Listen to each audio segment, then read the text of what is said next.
There's a true statistic out there that goes 95% of a generation is the product of a generation, while the other 5% of the generation is not the product of that generation. And that statistic stands true to this day. Now, am I a product of my generation? Hell no. I mean, sure, I had iPhones in the past, but I used them to go on YouTube every now and then, or to go online if I was bored and I was sitting at lunch at school after I was done eating. But I'm not a product of my generation because I wasn't into the. I'm not a textpert. I'm not into texting constantly. That's just not me.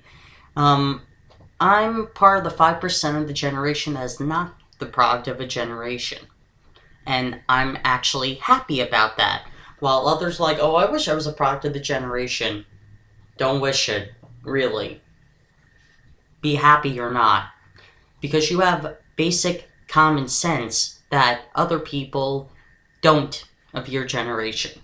Now, for millennials, I have a tip for the millennials who are a product of their generation. And I'm a millennial myself, but for those products of generation millennials, not everything smeared with a comedian's name on it or not everything with a product brand on it is good.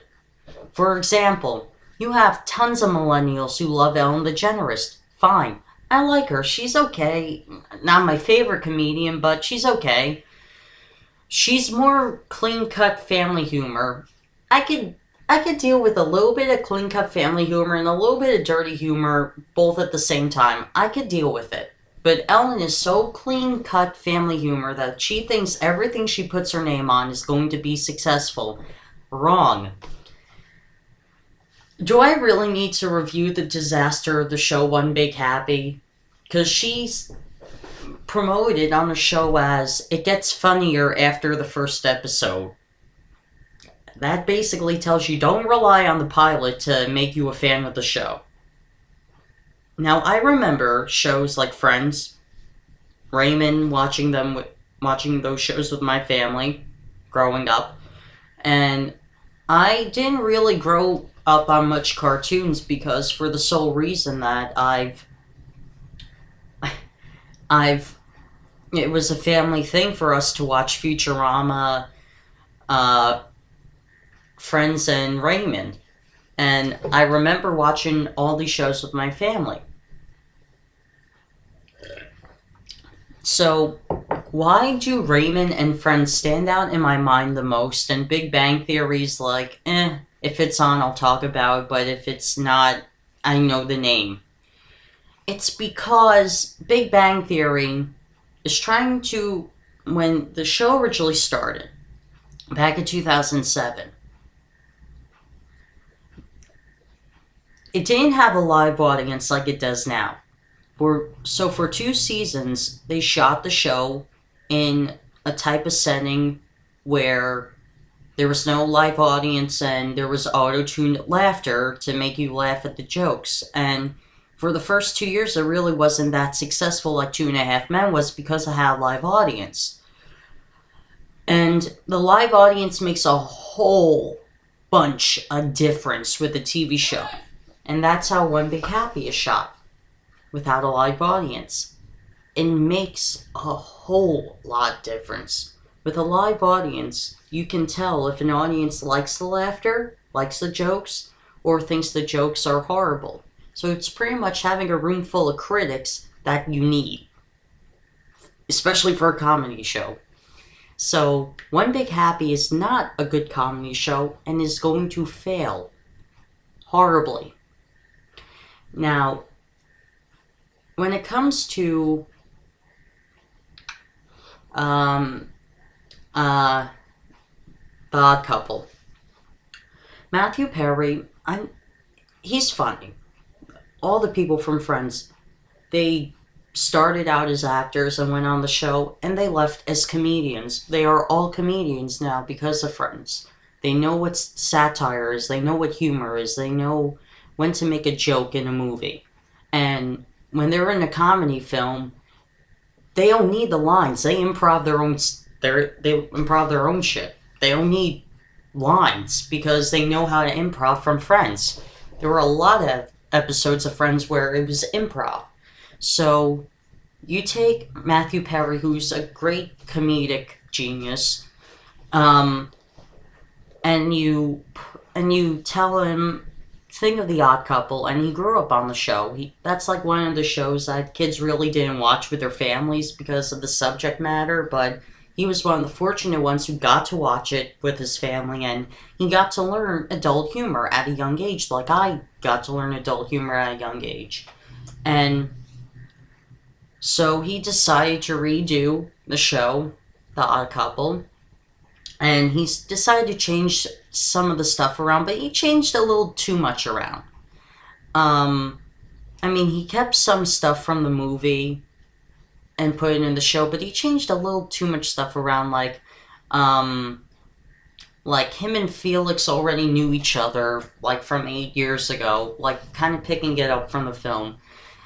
That's a bad move. No, because in the movie they did know each other. Period. It started off as Felix was gonna commit suicide, but then he broke his back. Then he knocked on a stranger's door, which just happened to be Oscar's apartment, and asked him if he could use his telephone. And that's when they got to know each other from that point on. I mean, Felix's failed attempt to suicide in the Odd Couple film is just too hilarious. But, so anyway, now,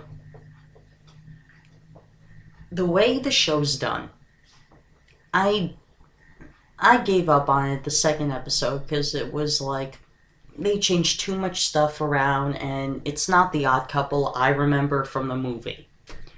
And I'm not saying that's a bad thing, but I'm saying that when you take a classic TV show, and it's good that he kept the theme song. If he changed that, the show would be doomed to fail. Now, do I think the show is doomed to fail in this instance like One Big Happy is? No. I think the show could be better if he just retracted a little and kept some of the stuff that was in the regular TV show he remembers growing up. Because the majority of the Odd Couple's audience is not people my age. It's people my grandmother's age, my uncle's age, my aunt's age, who grew up watching the TV show with their families.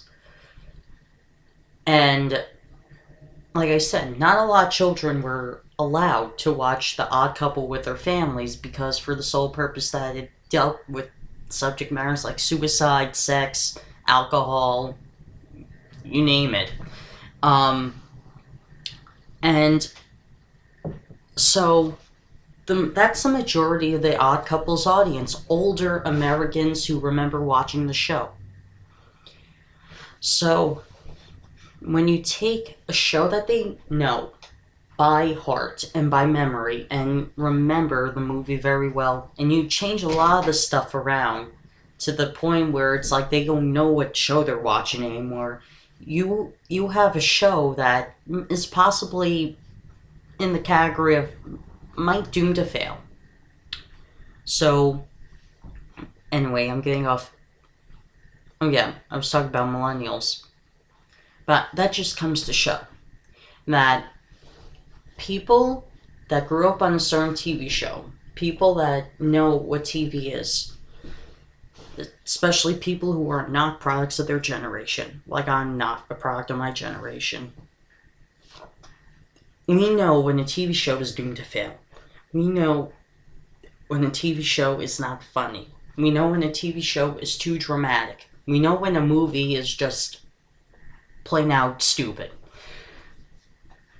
So in the long run, if you're not a product of the millennial generation like I'm not, if you're a part of the 5%, please post a video up talking about why some things just aren't good just because a name is smeared on it, or just because, you take an old TV show, try to bring it back, and you ruin it for everybody, including the new generation.